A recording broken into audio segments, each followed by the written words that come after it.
Hello everyone, welcome to our YouTube channel Akanksha ji. ये सब आज की इस वीडियो में हम लोग देखेंगे 6 फरवरी का हिंदी पेडागोजी। हिंदी पेडागोजी से 15 क्वेश्चन आते हैं और 15 क्वेश्चन पैसे हल करने के लिए आते हैं। आज हम पेडागोजी देखेंगे जो 6 फरवरी को हुआ था। अब हम धीरे धीरे पूरा पेपर कवर कर लेंगे, जितना भी ऑनलाइन हुआ था और ऑफलाइन भी हम लोग देख लेंगे। तो शुरू करते हैं हम क्वेश्चन। इसमें 6 फरवरी को पहला क्वेश्चन आया था पेडागोजी में, बोली और लहजे के बारे में कौन सा कथन सही है। तो इसमें पूछ रहा है बोली और लहजे के बारे में। बोली वास्तविक भाषा से संबंध रखती है, जबकि लहजा भाषा कैसे बोली जा रही है उस तरीके से संबंध है। हम आपको समझा रहे हैं, जैसे हमें बोलना है तो हम ये तो हमारा वास्तविक है ना कि हम कैसे भी बोलते हैं, लेकिन लहजा हमें जैसे बड़ों से हमें कैसे बात करना है, छोटों से हमें कैसे बात करना है, अपने बराबरी वालों से बात कैसे करना है, तो ये हमारा लहजा होता है। लहजा वास्तविक भाषा से संबंधित है, जबकि बोली भाषा बोलने के तरीके से संबंधित है, ऐसा नहीं है। लहजा एक ही भाषा के विविध रूप हैं जिनकी व्याकरण भिन्न भिन्न होती है, ये भी नहीं है। बोली किसी व्यक्ति विशेष के उच्चारण का तरीका है, ये भी नहीं। तो इसका राइट आंसर होगा ऑप्शन ए। बोली वास्तविक भाषा से संबंध रखती है, जबकि लहजा भाषा कैसे बोली जा रही है उस तरीके से संबंध है। हम इसका एक्सप्लेनेशन देखते हैं। बोली और लहजे के बारे में सही कथन है। बोली वास्तविक भाषा से संबंध रखती है, जबकि लहजा भाषा कैसे बोली जा रही है उस तरीके से संबंधित है। अगला क्वेश्चन है, निपुण भारत मिशन का उद्देश्य एक ऐसे लक्ष्य के रूप में सुनिश्चित किया गया है जिसे वर्ष 26-27 तक पूरा करना है। निपुण एक भारत का मिशन है और ये लक्ष्य रखा है जिसे 2026 से 27 तक पूरा करना है। कक्षा 1 में साक्षरता के लक्ष्य इस तरह है। कक्षा 1 में जो है साक्षरता का लक्ष्य इसके तहत रखा गया है, कम से कम दो तीन वर्डों वाले शब्द, सरल शब्द पढ़ पाएं। और अगला है, आयु उपयुक्त अपरिचित पाठ सामग्री में आए कम से कम 4-5 सरल शब्दों का वाक्य बना पाए। तो इसका राइट आंसर होगा ऑप्शन बी। आयु उपयुक्त में अपरिचित पाठ्य सामग्री से कम 4-5 सरल शब्दों से छोटे वाक्य पढ़ पाए। अब हम इसको निपुण मिशन के बारे में देखते हैं। निपुण भारत मिशन का उद्देश्य ऐसे लक्ष्य के रूप में है सुनिश्चित किया गया है जिसे वर्ष 26-27 तक पूरा करना है। कक्षा 1 में साक्षरता के लक्ष्य इस तरह रखे गए हैं कि बच्चे वायु उपयुक्त अपरिचित पाठ्य सामग्री में आए कम से कम 4-5 सरल शब्दों से छोटा वाक्य पढ़ पाए।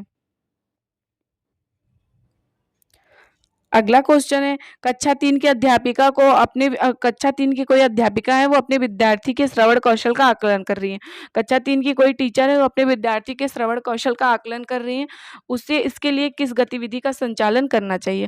उसे इस गतिविधि के लिए किस गतिविधि का संचालन करना चाहिए? ऑप्शन ए, पढ़ी गई सामग्री शब्दों का अर्थ बताने के लिए। इसमें तो पढ़ने के लिए आ रहा है, इसमें तो श्रवण वाली बात ही नहीं है, गलत है। सुनाई गई कहानी पर चित्र बनाने के लिए, ये एकदम राइट आंसर है इसका, सुनाई गई कहानी पर चित्र बनाने के लिए। इसका ऑप्शन सी है, विद्यार्थी को 4-5 वाक्यों में स्वयं का परिचय देने के लिए। इसमें परिचय देना है नहीं, वो क्या सुना है उसके बारे में क्या कर रहा है, ये इसका आंसर होगा सही। दिखाए गए चित्र का 3 वाक्यों में वर्णन करने के लिए कहा, इसमें तो दिखाया गया है, ये भी नहीं होगा, तो ऑप्शन बी ही उसका सही आंसर होगा। कक्षा 3 के अध्यापिका को अपने विद्यार्थियों के श्रवण कौशल का आकलन करना है, इसके लिए सुनाई गई कहानी पर चित्र बनाने के लिए कहना चाहिए। अगला क्वेश्चन है, एक बालिका अपनी पसंद की कहानी की पुस्तक पढ़ रही है। एक बालिका है, वो अपनी पसंद की बुक है, वो उसमें कहानी पढ़ रही है। तो इस प्रकार के पठन को क्या कहेंगे? बारीकी से पठन, या गहन पठन, या सरसरी तौर पर पठन, या विस्तृत पठन? तो इसको कहेंगे विस्तृत पठन। विस्तृत पठन वो होता है, विस्तृत पठन में पाठक अपनी रुचि के विषय की समान समझ प्राप्त करने के लिए कई पुस्तकों, समाचार पत्रों को, पत्रिकाएं आदि को पढ़ता है। अगला क्वेश्चन है, कक्षा 4 की अध्यापिका प्रक्रिया आधारित लेखन उपागम कर रही है। यह लेखन पूर्व गतिविधि के दौरान वह किस युक्ति का अनुसरण कर रही है? तो वो कर रही है मानस मंथन। इसको ब्रेन स्ट्रोमिंग कहा जाता है। लेखन पूर्व गतिविधि के दौरान वह इस युक्ति का प्रयोग कर रही है। अब हम देखते हैं ब्रेन स्ट्रोमिंग होता क्या है। यह शिक्षण की एक ऐसी विधि है जिसमें अधिगमकर्ता मस्तिष्क की समस्या के समाधान हेतु विचारों या समाधान का स्फुटन किया जाता है। अगला क्वेश्चन है कक्षा 3 की अध्यापिका अपने विद्यार्थियों के साथ पठन बोध पर कार्य कर रही है, वो किस युक्ति का अनुसरण कर रही है। कक्षा 3 की कोई टीचर्स है, वो अपने विद्यार्थियों के साथ पठन बोध पर कार्य कर रही है। तो ये इसमें पूछ रहे हैं वो किस युक्ति का अनुसरण कर रही है। पाठ में पढ़ाए गए कठिन शब्दों का श्रुतलेख करवाना, नहीं, ये भी नहीं कर रही है। पढ़ी गई पाठ्य सामग्री पर आधारित प्रश्न पूछना। अगला है पढ़ी गई पाठ्य सामग्री में आए कठिन शब्दों के अर्थ को समझना या याद करवाना या लिखवाना। बिल्कुल, जहाँ पे याद करना वो तो एकदम गलत है। रोट लर्निंग एकदम निगेटिव वर्ड है। पाठ्य सामग्री पढ़ने के दौरान सामने आ रहे संज्ञा शब्दों को रेखांकित करना भी निगेटिव वर्ड है। तो इसका राइट आंसर होगा ऑप्शन बी, पढ़ी गई पाठ्य सामग्री पर आधारित प्रश्न पूछना। अगर आप कोई बच्चों को वो खुद से पढ़ा या हमने उसको पढ़ाया उस पर प्रश्न पूछेंगे तो बच्चों का और नॉलेज बढ़ेगा। तो इसका राइट आंसर है ऑप्शन बी। कक्षा 3 के अध्यापिका अपने विद्यार्थियों के साथ पठन बोध पर कार्य कर रही है। वो पढ़ी गई पाठ्य सामग्री पर आधारित प्रश्न पूछन युक्ति का अनुसरण कर रही है। अगला क्वेश्चन है एक पठन संबंधित गतिविधि जिसमें शिक्षार्थी पाठ्य सामग्री के विभिन्न हिस्सों को सुनते हैं, पढ़ते हैं तथा पश्चात कार्य को पूरा करने के लिए सूचनाओं के आदान प्रदान करते हैं, वह वाक्य क्या कहलाएगी। तो इस प्रवाह के साथ पाठ्य सामग्री वो भी नहीं कहलाएगी, प्रवाह के साथ श्रुतलेख ये भी नहीं कहलाएगी, डंबसिरा ये भी नहीं कहेगा, जिक्शा श्रुतलेख कहलाएगा। इसमें वो सुन भी रहा है और पढ़ भी रहा है और लिख भी रहा है, तो इसको श्रुतलेख कहेंगे, जिक्शा श्रुतलेख कहा जाएगा। एक पठन संबंधी गतिविधि जिसमें शिक्षार्थी पाठ्य सामग्री के विभिन्न हिस्सों को सुनते पढ़ते हैं तब पश्चात कार्य को पूरा करने के लिए सूचनाओं का आदान प्रदान करते हैं, इसे जिक्शा श्रुतलेख कहते हैं। अगला क्वेश्चन है भारत सरकार द्वारा किए गए कार्यक्रम निपुण भारत मिशन का मुख्य केंद्र भाषा में बुनियादी कौशलों को मजबूत करना है। इसका पूरा नाम क्या है। तो निपुण का पूरा नाम, इसका पूरा नाम है national initiative for proficiency in reading with understanding and numeracy. इसका यह फुल फॉर्म है। भारत सरकार द्वारा किए गए कार्यक्रम निपुण भारत मिशन का मुख्य केंद्र भाषा में बुनियादी कौशलों को मजबूत करना है। इसका पूरा नाम अभी आपको मैंने बताया, national initiative for proficiency and reading with understanding and numeracy. अगला क्वेश्चन है एक शिक्षार्थी ने अध्यापक द्वारा दिए गए भाषा कार्य को अपने सहपाठी या वयस्क की मदद से पूरा करना है। एक कोई शिक्षार्थी है, उसको टीचर्स के द्वारा कोई काम दिया गया है, वो अपने सहपाठी के साथ पूरा वो या फिर किसी की मदद से काम करेगा। वह इस तरह इस कार्य को बिना मदद की किस सीमा तक कर सकती है और कितना अपने वयस्क या अधिक सहपाठी की मदद कर सकती है। इन दोनों के बीच इन दोनों के बीच अंतराल को क्या कहते हैं। तो इन दोनों के बीच यह अंतराल को कहते हैं निकटस्थ विकास का क्षेत्रफल। तो इसका राइट आंसर है ऑप्शन डी। एक शिक्षार्थी ने अध्यापक द्वारा दिए गए भाषा कार्य को अपने सहपाठी या वयस्क की मदद से पूरा करना है। वह इस कार्य को बिना मदद के किस सीमा तक कर सकती है और कितना अपने वयस्क या अधिक सक्षम सहपाठी की मदद से कर सकती है। इन दोनों के बीच का अंतराल को जो है उसको कहते हैं निकटस्थ विकास का क्षेत्रफल। इसको सेफलोकॉर्डिंग भी कहते हैं। अगला क्वेश्चन है मुद्रित व समृद्ध परिवेश का सृजन भाषा अधिगम में मदद करता है। कक्षा में इस प्रकार का परिवेश सृजित करने के लिए अध्यापक को क्या करना चाहिए। तो कक्षा में इस प्रकार का परिवेश सृजित करने के लिए अध्यापक को करना चाहिए विद्यार्थियों को पुस्तकें व अन्य पाठ्य सामग्री पढ़ने के लिए अवसर देना चाहिए। जहाँ पे अवसर देने की बात हो वो ऑप्शन सही होता है, तो इसमें विद्यार्थियों को अवसर देने की बात कही गई है। मुद्रित समृद्ध परिवेश का सृजन भाषा अधिगम में मदद करता है।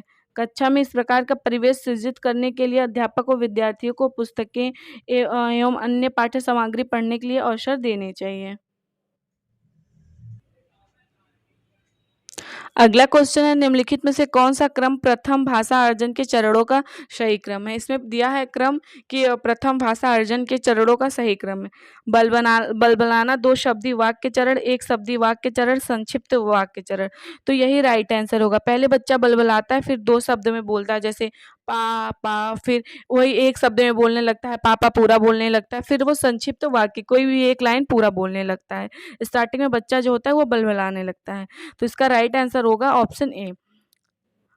प्रथम भाषा अर्जन के चरणों का सही क्रम बल बनाना। 2 शब्दी वाक्य चरण, 1 शब्दी वाक्य चरण तथा संक्षिप्त वाक्य चरण है। भाषा अर्जन का सिद्धांत नॉम चॉम्स्की को दिया जाता है। इन्होंने एलएडी का भी वो दिया था नॉम चॉम्स्की ने। प्रथम भाषा प्राकृतिक रूप से अर्जित की जाती है।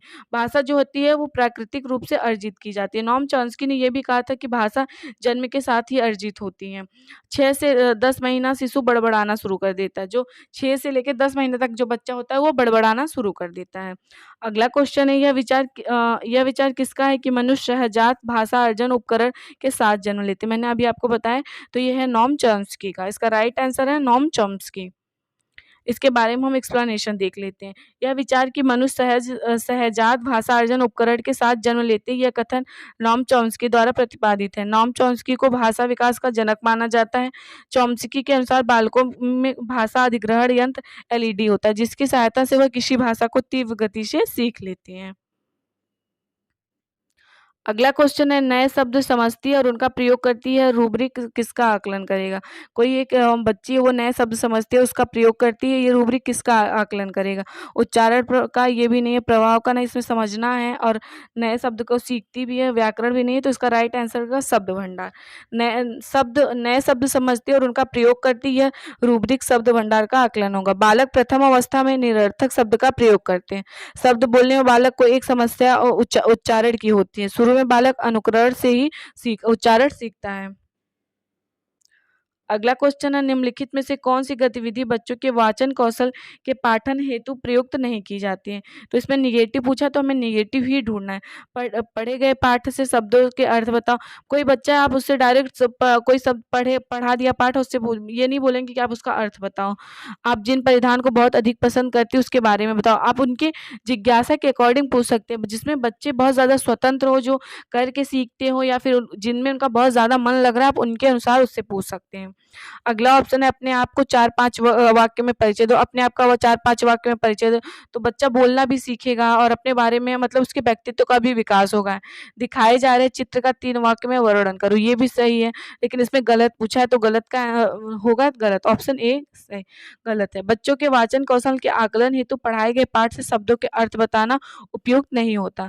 बच्चों को किसी पाठ से शब्दों का अर्थ बताना कठिन कौशल होता है, इसलिए उनको अर्थ का कौशल नहीं दिया जाता है।